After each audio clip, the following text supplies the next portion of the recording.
Good morning, students. I hope you are well at your side.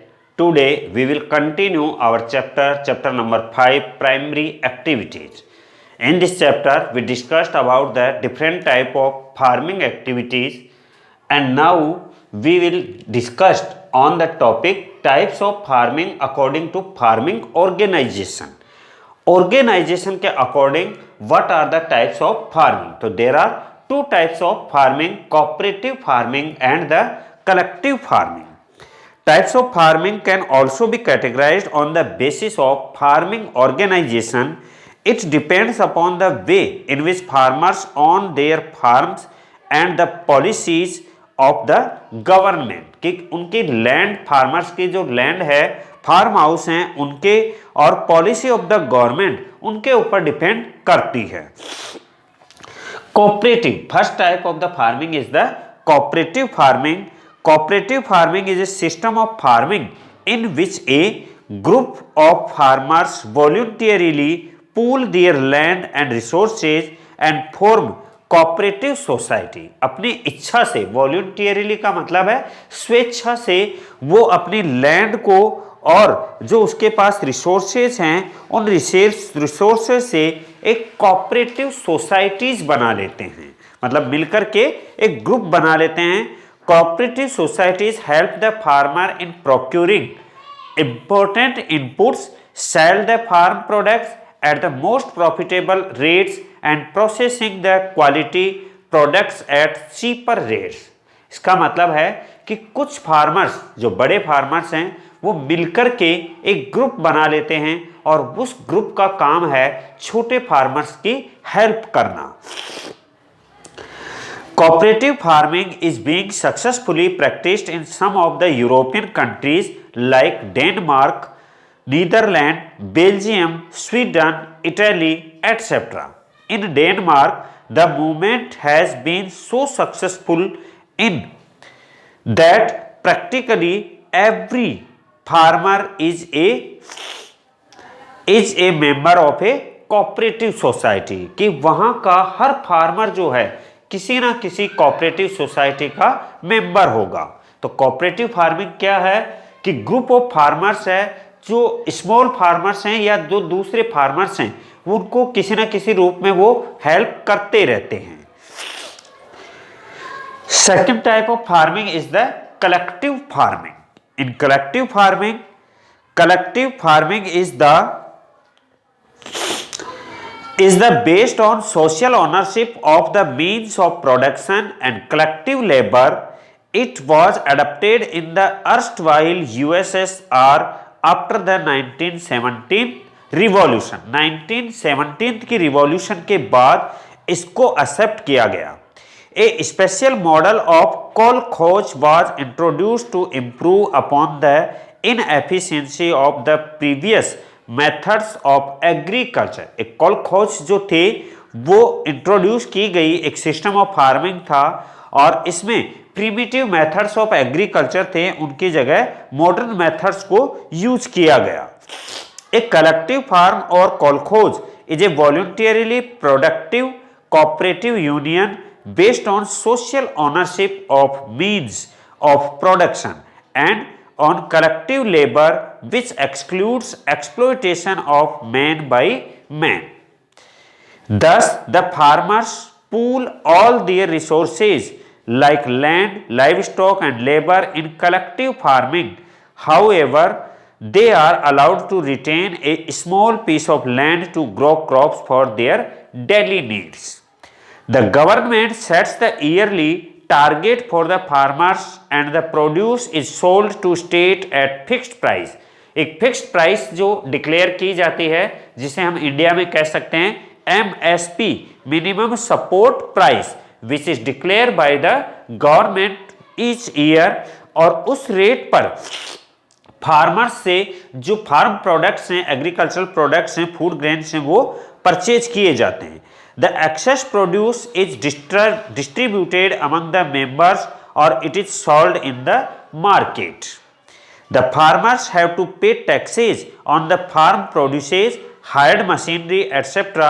Members are paid according to the nature of the work allotted to them by the farm management. जो काम उनको दिया गया है केवल उन्हीं के base पर, उन्हीं के साइज पर वो टैक्स जो है वो पे करते थे.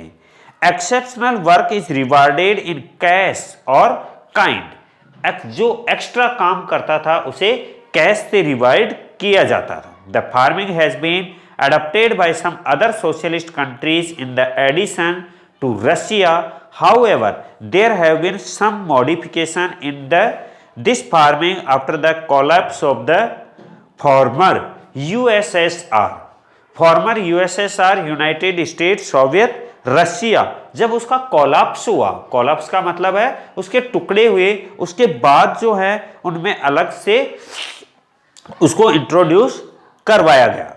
Now the other primary activity is the mining. Mining refers to extraction of minerals. ये minerals को extract करने की एक process है. It is one of the oldest occupation of man. The importance of mineral in human civilization is reflected from the fact that many stages in the history of economic development are named after mineral used in those days. The named first mineral use by man was stone. सबसे पहला mineral जो था इंसान ने use किया वो stone था, जो वह जंगली जानवरों को मारने के काम में लेता था और अपने घर वगैरह बनाने के या अपने सेफ्टी के काम में लेता था. प्राइमरीली जो टूल्स बनाए जाते थे वो टूल्स भी स्टोन के टूल्स थे और उसे स्टोन एज कहा जाता था. This is known as stone age tools and weapons. Soon man learn the art of smelting metals. उसके बाद इंसान ने मेटल्स को पिघलाना सीखना शुरू किया और फिर वो धीरे धीरे bronze, iron age, bronze age, copper age, ऐसे वो अलग अलग मेटल्स का डेवलपमेंट उसने किया, डिस्कवर की. Factors affecting mining activities are physical factor, economic factor. Physical factors में the size, grade and mode of occurrence of the mineral deposits. Economic factors में कि वहां पर वो प्रीशियस मेटल्स एक्सट्रैक्ट की जा रही हैं या फिर जो चीप लेबर है या लेबर और ट्रांसपोर्ट कॉस्ट ही ज़्यादा आ रही है और उससे बेनिफिट कम हो रहा है, तो इकोनॉमिक फैक्टर भी रेस्पॉन्सिबल हैं. Methods of mining. There are two methods of the mining, quarrying और माइनिंग. सरफेस माइनिंग और अंडरग्राउंड माइनिंग. सरफेस माइनिंग वो है जिसमें minerals upper layer of the earth में ही मिल जाते हैं और अंडरग्राउंड माइनिंग वो है जिसमें मिनरल्स हैं वो अंदर जाकर के, डीप में जाकर के मिलते हैं. तो these two types of the mining.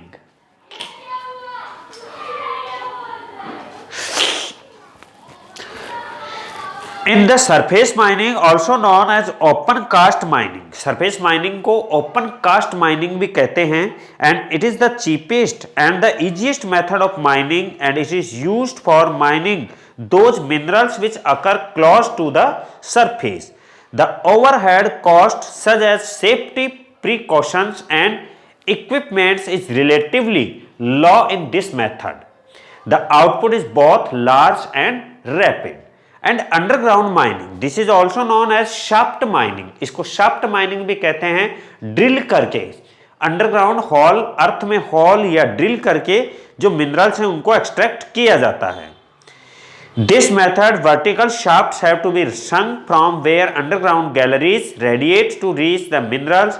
Minerals are extracted and transported to the surface through these passages. It requires specially designed lifts, drills, haulage, vehicles, ventilations, system for safety and efficient movement of people and material. This method is risky. ये बहुत ही risky method है, but इसी से सबसे ज़्यादा minerals हैं वो extract किए जाते हैं. ज़्यादातर मिनरल्स इसी टेक्निक से निकाले जाते हैं और ये जो मिनरल्स हैं अंडरग्राउंड के, जो ग्राउंड के डीप में से क्रस्ट और मेंटल तक के से निकाले जाते हैं. अभी तक एक डीपेस्ट माइनिंग जो है वो 4 किलोमीटर तक की हो पाई है. इससे ज़्यादा डीप में ह्यूमन बीइंग अभी तक नहीं जा पाया है. समाधान होगा। बीसलपुर योजना से जोड़ा जाएगा।